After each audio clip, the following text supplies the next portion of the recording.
Hello and welcome to this week's All Things Money Weekly Market Summary video. If you're looking what happened in the markets, you're in the right place. We're going to go over a brief summary, and then towards the end we'll go over some of the charting and kind of the technical analysis part of it. But let's go over kind of the market summary that I will include in the description of this video briefly here. But let's kind of go over just some housekeeping details. This week, the U.S. market weekly summary, the S&P 500 posted a slight market weekly gain. The U.S. market, it summarized its kind of a jobs data number on Friday, which was kind of a mixed bag. We saw this week's S&P 500 closing at 6,481.50. This week, since the holiday on Monday, we had a shorter week, 4 days instead of the normal 5-day week trading week because of the Labor Day holiday. It is now up. The index S&P is now up 10%. This week, this Friday unemployment report showed a non-farm payrolls climbing by 22,000. That's kind of far away from the 75,000 increase that Bloomberg was predicting. While the July number got a slight bump with a revision of 79,000, the June figures were not quite as lucky. They were revised actually down 13,000. That's a decrease. Overall, the net downward revision was 29,000 jobs. That's not a number that is very positive for what's going to happen. The market's actually predicting a market rate cut by the Fed here in the September meeting. So kind of keep an eye out on that. That's what kind of gave a boost to the market. The unemployment itself nudged up 4.3% in August, and that was from a mark in July of 4.2. This is right in line with expectations. We do have some sectors that are winners and losers. I will kind of gloss over this right now. You can read the rest of it if you're interested. I will post it in the description part of the video.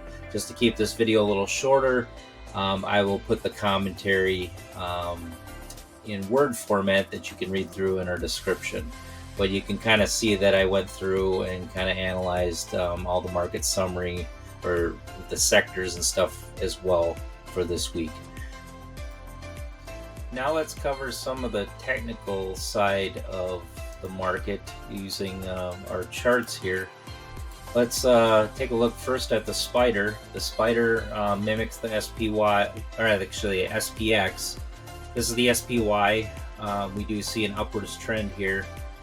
And we do see an AI target that it's estimating to go up to about 652. We're almost there. We could blow through that, all depending on what happens, I think, with this rate cut coming up. We do see some divergence here between the market, as we've seen over a number of months here. We see the market going up, but our oscillator strength is going down. And oftentimes this actually signals a market pullback. So just kind of keep that in the back of your head that could potentially take place if the market doesn't get what it wants, which it is predicting almost close to 90% plus on a rate cut here by the Fed coming up in September.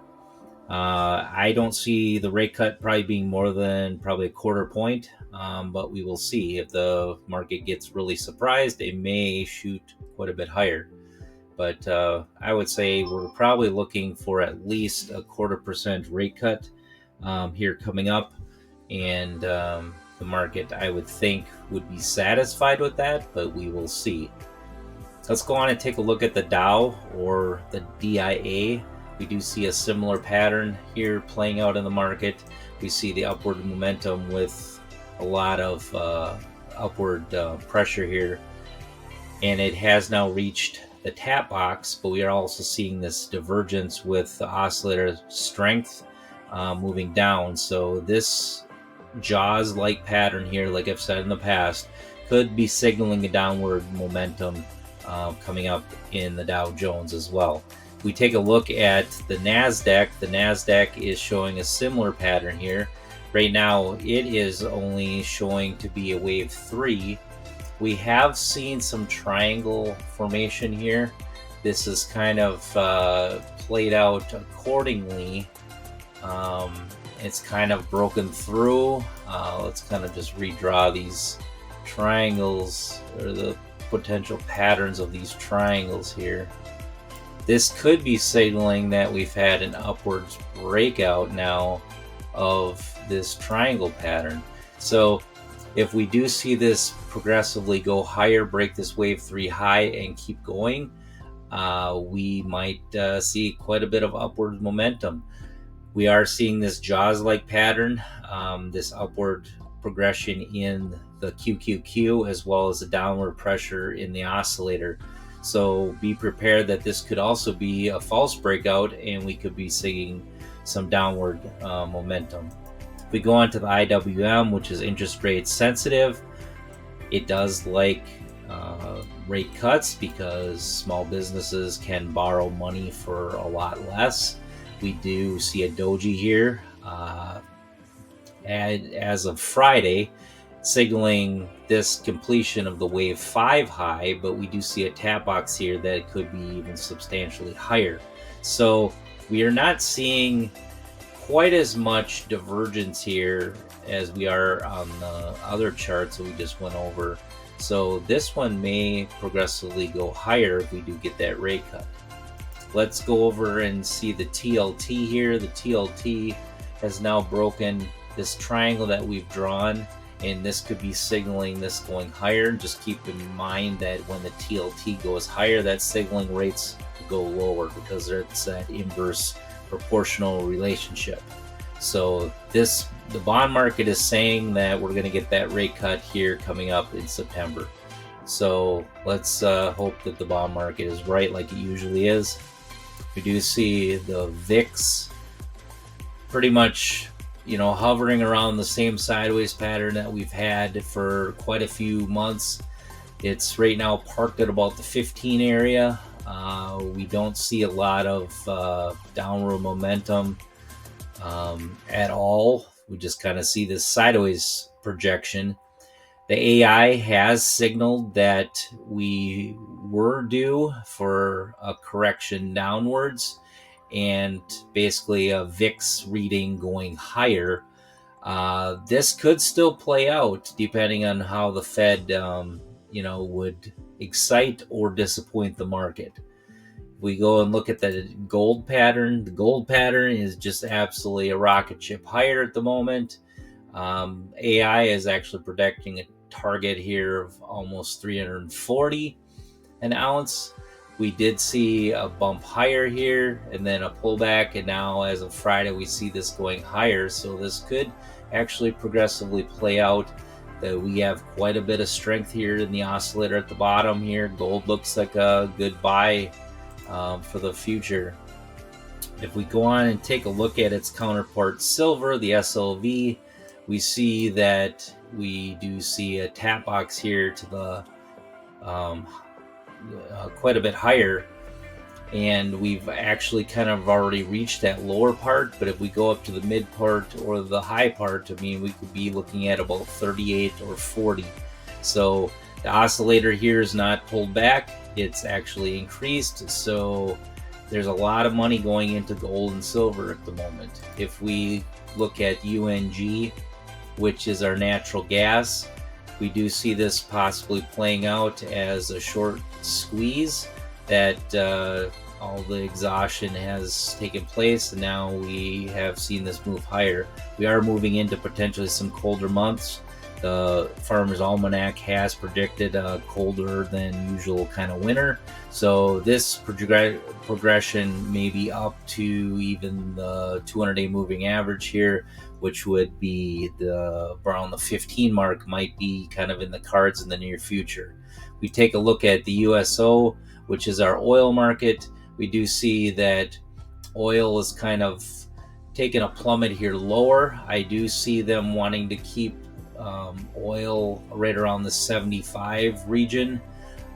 This did form a triangle, had a kind of a false breakout. Now it's a breakdown to lower here. So is this actually going to go even lower?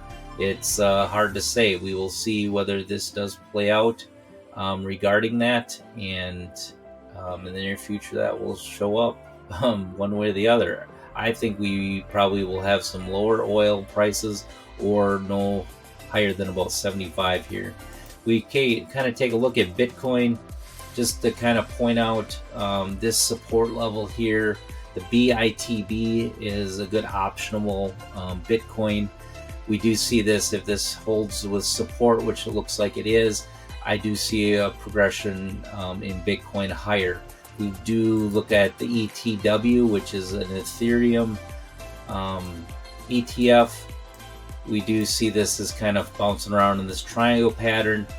We do see the oscillator also pulling back, so this could be signaling that we do see possibly a pullback in the cards as well. But I see this probably following Bitcoin higher. We will see as well where that plays out. But let's take a look, one last look here at the dollar. The dollar itself is playing out in this triangle pattern, and right now it's bouncing around back and forth. I think it's going to probably stay in that region until we do see what the Fed is going to do. But be prepared, if the Fed cuts rates, this dollar is probably going lower. So we're probably looking at least, first stop will probably be about the 96 region here for the dollar lower. We do see the tap box here being signaled about 94. That's at the high end of the move lower. So be aware that with this rate cut, the dollar will most likely weaken. So gold will oftentimes get stronger off of that, and we just kind of gotta wait and see. But I don't see this. I would love to see this keep moving sideways, but right now I do see this moving a lot lower. So just kind of keep that in the cards. If you do have any thoughts, comments, concerns, questions, please leave those in the comments below. We will address those next Friday. If you have some stocks you want to take a look at, let's look at those as well. Until then, have a great trading week, and just hit that like, subscribe button to our All Things Money channel, and we will keep you informed of the market updates. We will try to do a Monday video, and if there is something emergency wise, we'll do something midweek, and then we'll also wrap up with this longer form kind of technical analysis video on Fridays. As always, do not forget to like and subscribe to our channel, All Things Money, to see more content like this.